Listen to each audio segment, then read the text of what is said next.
Bonjour à tous et bienvenue dans Smart Patrimoine. Smart Patrimoine, l'émission qui vous accompagne dans la gestion de vos finances personnelles et qui décrypte également avec vous les actualités et les enjeux du secteur de la gestion de patrimoine. Une émission que vous pouvez retrouver tous les jours sur Bismart. Et au sommaire de cette édition, nous commencerons tout d'abord avec les clés de l'IMO, le rendez-vous dédié à l'investissement immobilier de Smart Patrimoine. Et nous nous demanderons ensemble quels sont les éléments qu'il faut absolument avoir en tête avant d'investir dans l'immobilier en 2023. Une question que nous poserons dans un instant à Arnaud Groussac, le fondateur de Patrimoine Store. Nous enchaînerons ensuite avec Enjeu Patrimoine, avec une thématique immobilière toujours, mais cette fois-ci l'immobilier d'investissement dans l'hôtellerie, un secteur qui a particulièrement souffert durant les 2 années de fermeture de l'économie en lien avec le Covid, mais qui affiche une certaine résistance en 2022. Nous nous demanderons quels sont les facteurs et les éléments qui expliquent cette résistance avec Anna Cohen, gérante chez Extendam, mais aussi avec Vincent Kutkovitz, CEO de Bien Prévoir et de Prime Alliance. On se retrouve tout de suite sur le plateau Smart Patrimoine. Et c'est parti pour les clés de l'IMO, le rendez-vous dédié à l'investissement immobilier de Smart Patrimoine. Et nous allons ensemble nous poser une question. Que faut-il avoir en tête avant d'investir en immobilier dans cette année 2023 ? On se souvient évidemment de l'évolution du taux d'usure calculé trimestriellement qui maintenant est calculé mensuellement. Le sujet également des passoire thermique qui peut de temps en temps représenter une opportunité de négociation pour des futurs acquéreurs. Voilà 2 sujets parmi d'autres que nous allons tenter de traiter avec Arnaud Groussac qui est en duplex avec nous. Bonjour Arnaud Groussac. Bonjour Nicolas. Merci d'être avec nous donc, dans Smart Patrimoine. Vous êtes le fondateur de Patrimoine Store. L'année 2023 débute. Un mois s'est passé depuis le début de l'année. Et le contexte du marché immobilier, que ce soit en termes d'accès au financement, de niveau de valorisation ou de prix de l'immobilier, peut poser question. Aussi, j'ai envie de vous poser une question, Arnaud Groussac. Que faut-il avoir en tête avant d'investir en immobilier en 2023 ? Alors, plein de choses, parce qu'effectivement, 2023 est une année très particulière. Son démarrage est très très lent, parce que psychologiquement, beaucoup d'investisseurs sont dans l'attente. Et je crois que depuis le début de l'année, c'est l'attente. On attendait que le taux d'usure change, on attendait que les applications arrivent. On attend aussi des annonces du ministre et ou du CNR qui est présidé par Valérie Bédague de Nexity, mais finalement, il se passe pour le moment pas grand-chose. Alors, il n'empêche qu'il y a des grandes lignes qui commencent à apparaître sur les orientations de 2023 et ce qu'on va pouvoir finalement, ce que les investisseurs vont pouvoir prendre en compte pour mettre en place leur investissement. Parce qu'effectivement, il y a quelques modifications au niveau des fiscalités, privilégier plutôt par exemple du déficit foncier. On va expliquer peut-être pourquoi ça risque d'être la grande année du déficit foncier. Vous en avez touché 2 mots avec les passoires thermiques et pourquoi le meublé risque d'avoir un petit peu plus de difficultés cette année.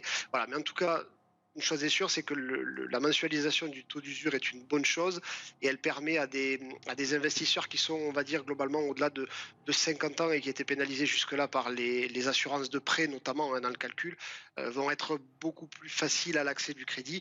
Et on sait qu'aujourd'hui, c'est quand même cette catégorie socio-professionnelle qui a beaucoup plus de moyens et de capacités d'endettement parce que souvent, ils ont fini de payer leur résidence principale. Arnaud Groussac, vous êtes spécialisé en investissement immobilier, donc en immobilier d'investissement. On entend souvent des professionnels du courtage ou de la vente immobilière nous dire que l'année 2022 a été une année divisée en 2, une première partie de l'année très dynamique, une deuxième partie beaucoup moins dynamique. Et les prévisions qu'on pouvait avoir sur 2023, c'était plutôt l'inverse, un début d'année assez peu dynamique et ensuite un retour du dynamisme sur le 2e semestre de cette année. Vous avez évoqué effectivement le changement de la temporalité du mode de calcul du taux d'usure. Est-ce que ça peut venir amener plus de dynamisme dès le début d'année sur ce marché immobilier ? Alors pour le moment, non, ça a très peu d'impact parce que nous sommes dans une période psychologique où l'investisseur se dit est-ce que les taux vont continuer d'augmenter finalement ou pas. Et surtout, le deuxième effet psychologique très fort, c'est que beaucoup de gens se disent l'immobilier va baisser. Voilà, l'immobilier va perdre 10% et donc il vaut mieux attendre quelques mois avant d'acheter. Et effectivement, 2022, on a eu premier semestre plutôt très dynamique et deuxième très compliqué. Là, nous démarrons un premier semestre de 2023 très compliqué. Pour avoir eu pas mal de chiffres de promoteurs et de commercialisateurs, c'est pas à l'arrêt, mais c'est très très très ralenti. Et effectivement, on peut tabler sur le mois de septembre qui sera une vraie reprise parce que psychologiquement, les gens se seront rendus compte que finalement, l'immobilier va pas trop baisser à part certaines classes d'actifs et que les taux vont se stabiliser globalement. Hein, c'est à peu près ce qui ressort aujourd'hui, que d'ici juin, les taux devraient se stabiliser une fois que la BCE aura fait ces deux augmentations encore qu'elle projette a priori. Voilà, donc c'est vrai Donc que pour le moment, on ne voit pas de dynamisme. si je comprends bien, Arnaud Groussac, en fait, les futurs acquéreurs ou vendeurs s'attendent à ce que ça baisse, donc personne ne bouge pour le moment. Mais quand on se rendra compte que finalement ça ne baisse pas tant que ça, le dynamisme reviendra sur le marché immobilier. C'est la façon dont vous voyez cette année? C'est exactement ça, parce que finalement, en face d'investisseurs, il aurait fallu beaucoup d'offres pour que le marché baisse fortement. Aujourd'hui, beaucoup de vendeurs attendent et se disent, bon, ben, on va laisser passer l'orage, de toute façon, c'est pas très grave, soit on a des loyers, soit on y habite, et donc on n'est pas pressé de changer. Et ça, c'est couplé, le fait que ça soit couplé au taux d'intérêt, où des gens se disent, bah, on va pas quitter une maison où on a emprunté à 1,5 il y a 6 ou 7 ans pour emprunter à 3 aujourd'hui. Donc finalement, l'offre baisse en même temps que la demande. Et c'est vrai que certaines classes d'actifs, vous parliez des passoires thermiques, elles sont touchées de manière plus importante au niveau de la baisse. Des grandes villes comme Paris peuvent être touchées sur des appartements non adaptés. Mais globalement, on voit quand même un marché de l'immobilier assez résilient et l'ensemble du marché, l'ensemble des experts du marché est assez d'accord pour s'accorder sur on va dire un réarbitrage qui serait de l'ordre de 5 à 10% sur l'année de baisse maximale, toutes classes d'actifs confondues. Donc finalement, c'est à peine une petite correction avant que ça reparte. Alors justement, les passoires thermiques, vous en avez parlé, effectivement, elles subissent finalement un calendrier gouvernemental d'interdiction de location, donc en fonction de la lettre du DPE, ce qui fait qu'on a vu en 2022 beaucoup de passoires thermiques arriver sur le marché, hein, tout simplement. Est-ce que cela peut représenter des opportunités pour des investisseurs immobiliers, Arnaud Groussac? Alors, très clairement, oui. Aujourd'hui, la multitude d'offres fait que les investisseurs sont de plus en plus frileux sur les passoires thermiques parce qu'ils se rendent compte que le coût des travaux devient exorbitant. Alors, il est vrai que dans le cadre de rénovation énergétique sur cette année, le plafond du déficit foncier a été doublé. Donc ça, c'est une excellente chose. Donc ça, c'est vraiment, on va dire, les LR au Sénat qui ont proposé ça et qui a été amendé. Donc ça veut dire que si vous rénovez une passoire thermique et que vous la faites repasser dans les meilleures lettres du DPE, au lieu d'avoir 10 700 de déficit autorisé, vous allez le doubler. Ça vous permet donc d'avoir un impact fiscal plus important. Et on risque d'avoir sur 2023, du coup, une vraie année du retour en force du déficit foncier, où il vaudra mieux déduire ces travaux que de les amortir et faire du meublé, parce qu'aujourd'hui, il y a tellement d'offres de meublé, à la fois sur de l'étudiant, sur de la colocation, sur de la division d'appartements en chambres, etc., que finalement, aujourd'hui, on ne loue pas le meublé plus cher que le revenu foncier. Sauf qu'il y a plus de turnover et plus de charges d'entretien sur un meublé, donc il vaut mieux faire du déficit foncier, remettre de l'offre nue sur le marché et revenir à finalement un immobilier plus long terme tel qu'on le connaissait avant la crise.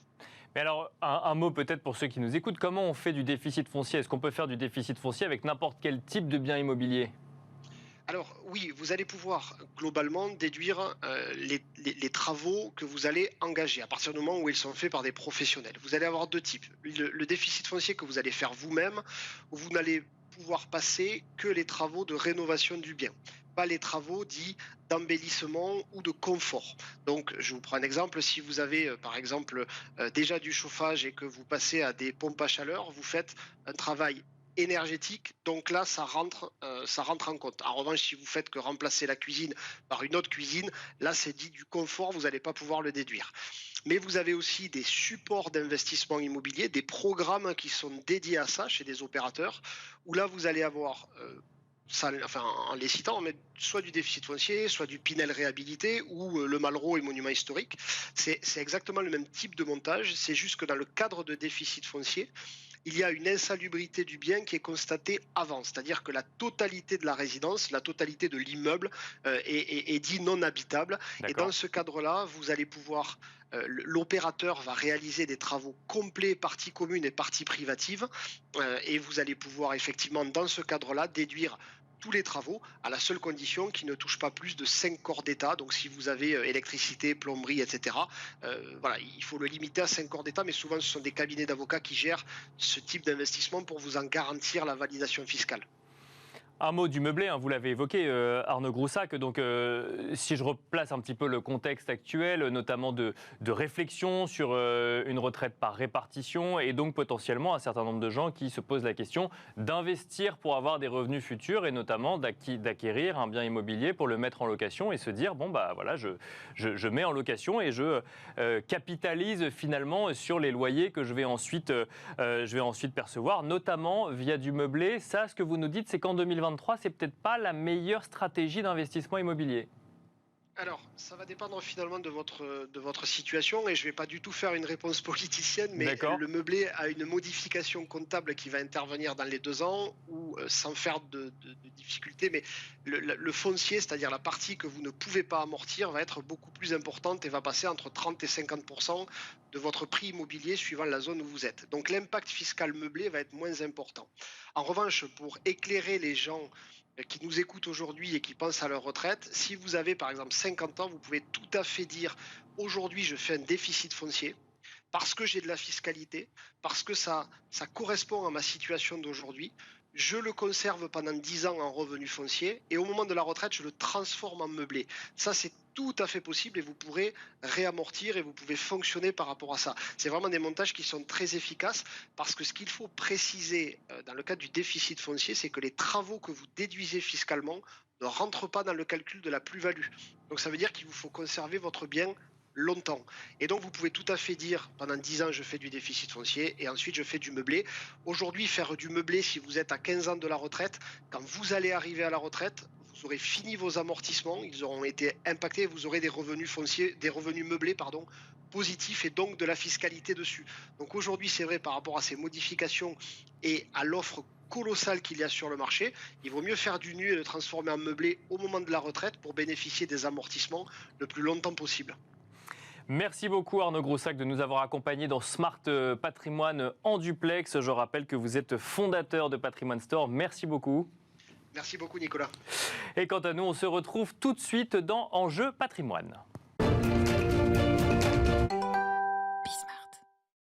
Et nous enchaînons à présent avec Enjeu Patrimoine, un enjeu patrimoine consacré toujours à l'investissement immobilier, mais nous allons parler plus particulièrement de la thématique de l'hôtellerie, un secteur d'activité qui a beaucoup souffert durant la pandémie. Si nous regardons à présent en 2022 et potentiellement en 2023, on constate que le secteur affiche tout de même une certaine résistance et revient même parfois sur des niveaux de dynamisme d'avant la pandémie, si on regarde notamment en 2019, pour comprendre la résistance de ce secteur, mais aussi les perspectives qu'il peut offrir en matière d'investissement. Nous avons le plaisir d'être accompagnés sur le plateau de Smart Patrimoine par Anna Cohen. Tout d'abord, bonjour Anna Cohen.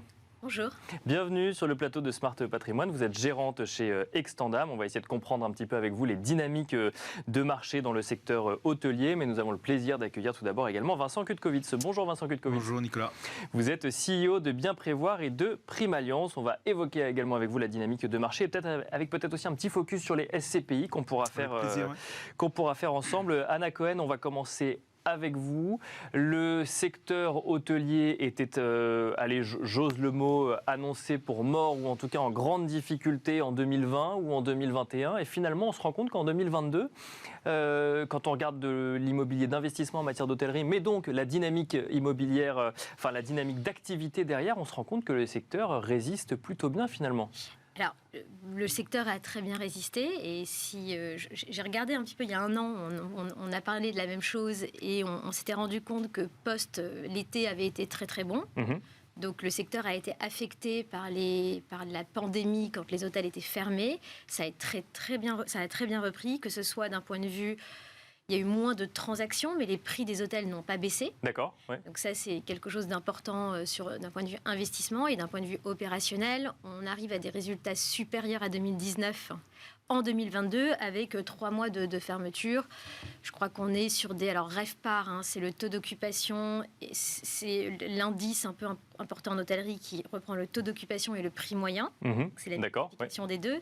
Et on est sur des RevPAR de plus en fonction des sociétés, enfin des consultants. On est entre plus 7 et plus 9% par rapport à 2019.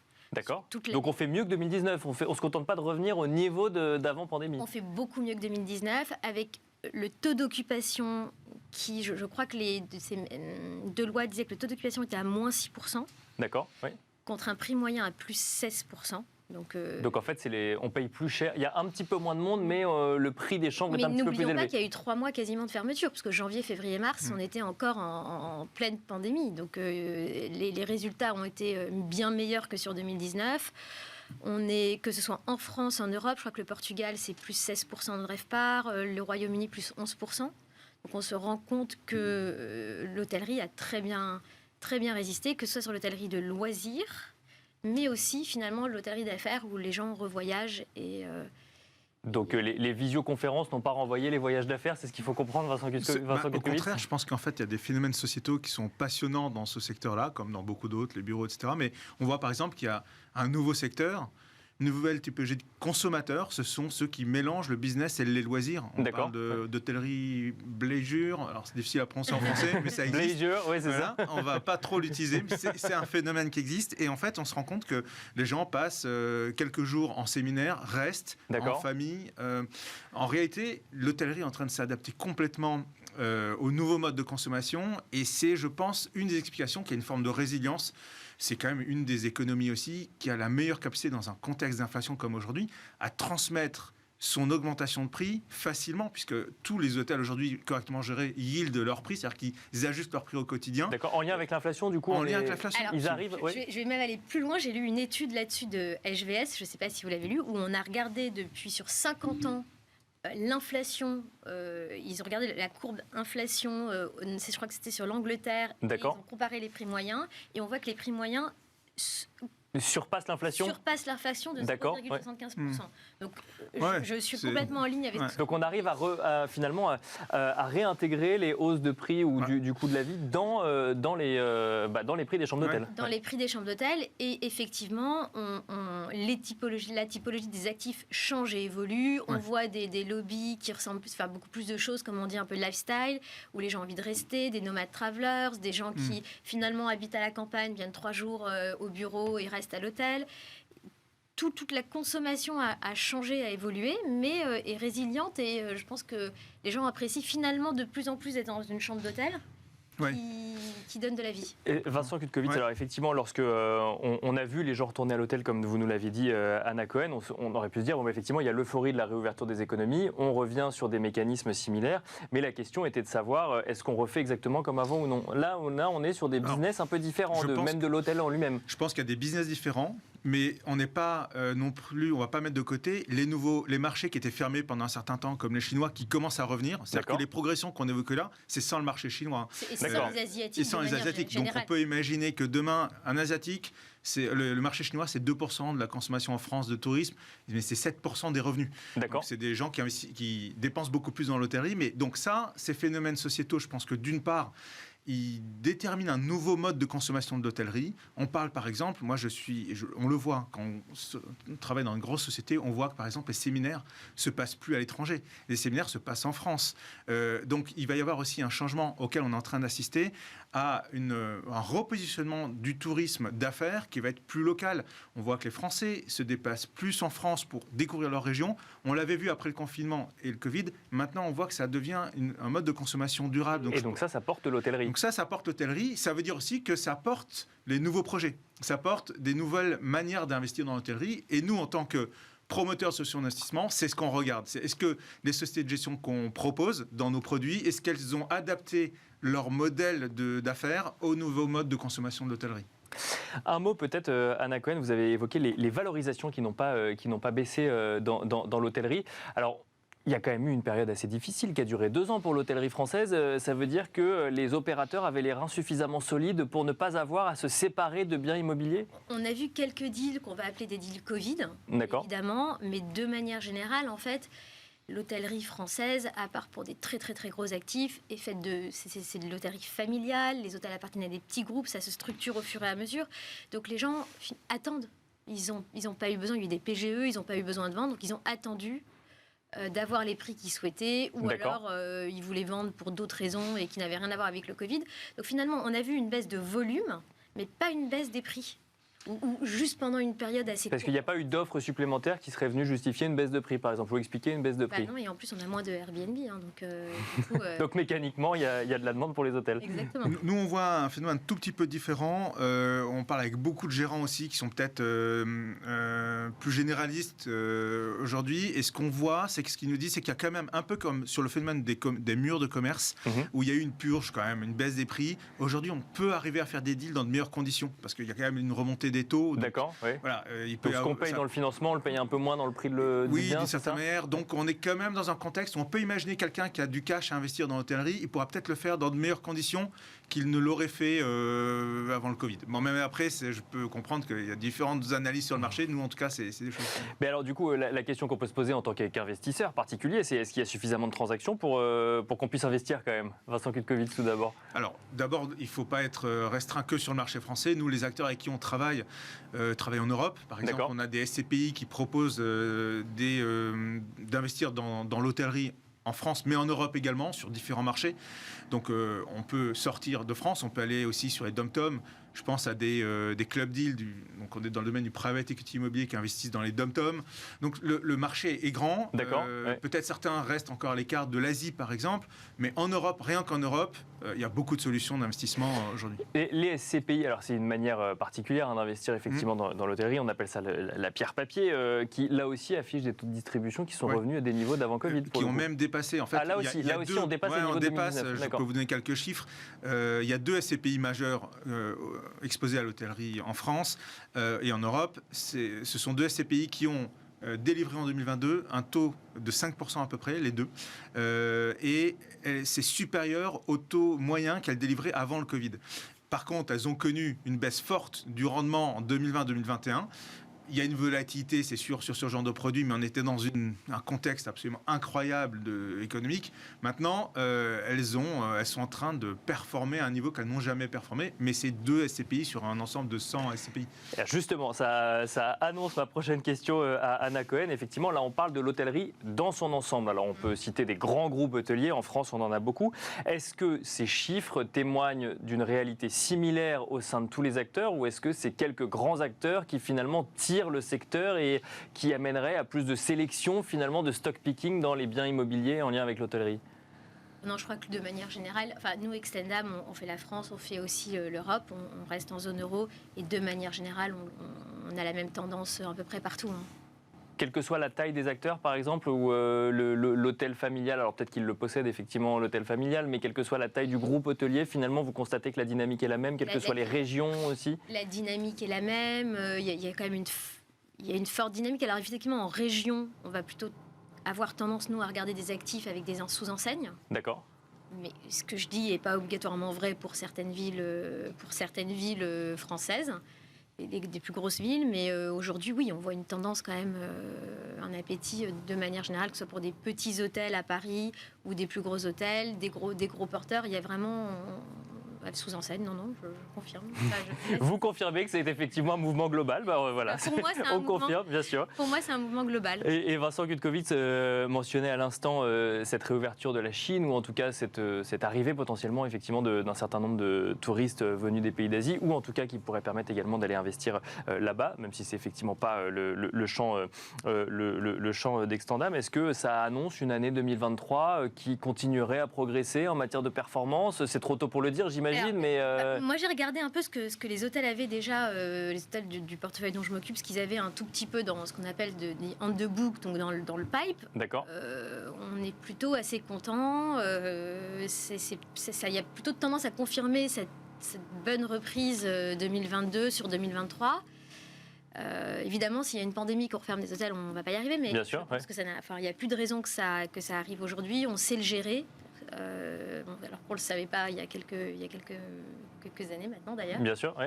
Donc les Chinois reviendront à un moment, où l'Asie reviendra à un moment, et ça sera plutôt très bénéfique, notamment pour... C'est souvent des groupes donc, qui vont dans des hôtels en périphérie de Paris, qui se remplissent les week-ends, c'est des hôtels business. Donc ça, ce sera quand même quelque chose qui manque toujours. Et on a la clientèle américaine qui revient aussi depuis quelques mois, ce qui est très positif. Je rebondis là-dessus. Effectivement, quand on parle de l'immobilier de bureau, on entend souvent que les emplacements ont peut-être un petit peu changé. On cherche plus du cœur de ville, un peu moins de la périphérie. Là, pour les hôtels, finalement, ce que vous nous dites, c'est que ce n'est pas forcément la même dynamique. En fait, les sièges des très grosses entreprises sont rarement... il y en a, mais on est rarement dans le centre de Paris. On est souvent un peu en périphérie, à côté de Puteaux, si on prend la Défense, Poissy, où il y a Stellantis. Voilà, donc toute cette dynamique-là, c'est des hôtels qui ont quand même une vraie clientèle corporate et qui devraient la garder. Il n'y a pas de raison que tout le monde bouge. Et finalement, on parlait de télétravail, et on en a moins que pensait tous. Qu'anticiper, oui. Et donc, il y a encore des gens qui se déplacent, finalement. Je pense qu'on est tous retournés au bureau et on est ravis d'y être et de voir des gens, non Bien sûr, mais est-ce qu'on va à l'hôtel pour autant? C'est ça la question, Vincent Kutkovitz. Non, moi je pense que ce que j'expliquais tout à l'heure, c'est un phénomène. Alors certes, les hôtels de centre-ville, c'est vrai que si on fait le lien avec ce que nous disent les gérants de SCPI de bureau, c'est vrai qu'aujourd'hui, il y a un flight to quality dans le domaine de l'immobilier de bureau, c'est-à-dire qu'on veut revenir dans les centres-villes. On est un peu moins en périphérie, mais je pense que ça va soutenir, quoi qu'il arrive, l'hôtellerie de centre-ville. En tout cas, si on prend le prisme bureau, c'est ce qu'on voit. Et après, je pense qu'il y a un phénomène aussi qui est là dans la durée, c'est que les gens veulent sortir des grandes villes aussi. Le post-Covid, c'est aussi ça. C'est aussi le tourisme d'affaires va devenir un tourisme où on emmène ses équipes pendant quelques jours pour une mise au vert. Ouais. Et ça, on ne le fait pas dans le centre de Paris. Donc je pense que là aussi, il faut avoir... Moi, j'ai aucune inquiétude sur l'hôtellerie dans Paris, ou dans le centre de New York, ou dans le centre de Berlin. Et je pense que là où il y a des opportunités à saisir, ça va être sur le repositionnement peut-être de lieux un peu en dehors des grandes villes, où on va attirer un nouveau tourisme d'affaires. Parce que on parle de télétravail, certes, les gens reviennent au bureau, mais les gens sont encore en télétravail un petit peu. Ils ont besoin de se retrouver. Les séminaires, ce sont plus des séminaires proches de chez soi. On va peut-être plus prendre l'avion. Donc c'est là où il y a des opportunités qu'il faut être assez fin dans l'analyse pour se positionner sur les modèles de demain. Moi, pardon, je rebondis, mais en fait, le tourisme d'affaires, c'est pas que le centre de Paris. Ouais. C'est pas que... ça, c'est d'ailleurs peut-être le tourisme, pas d'affaires pour le coup. Non, mais voilà, et c'est pas que des hommes ou d'affaires qui voyagent, c'est aussi des ouvriers. C'est aussi des gens qui se déplacent dans des petits hôtels, c'est des commerciaux assez simple, bien sûr, qui finalement, donc le tourisme aussi en province d'affaires, et tous ces hôtels en périphérie qui sont près des autoroutes notamment, ça aide, c'est des hôtels qui sont pleins à craquer la semaine, bien sûr, parce qu'il y a des commerciaux, des ouvriers, et ça va être des hôtels plus économiques et plus budget, mais qui vont très bien marcher.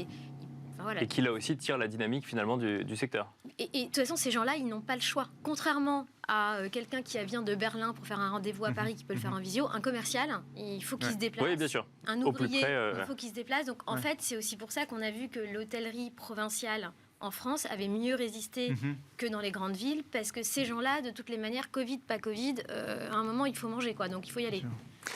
Et bon, on finira là-dessus. Merci beaucoup Anna Cohen. Je rappelle que vous êtes gérante chez Extindam. Merci Vincent Kutkovitz. Je rappelle que vous êtes CEO de Bien Prévoir et de Prime Alliance. Merci à vous également de nous avoir suivis et à très vite sur Bismart.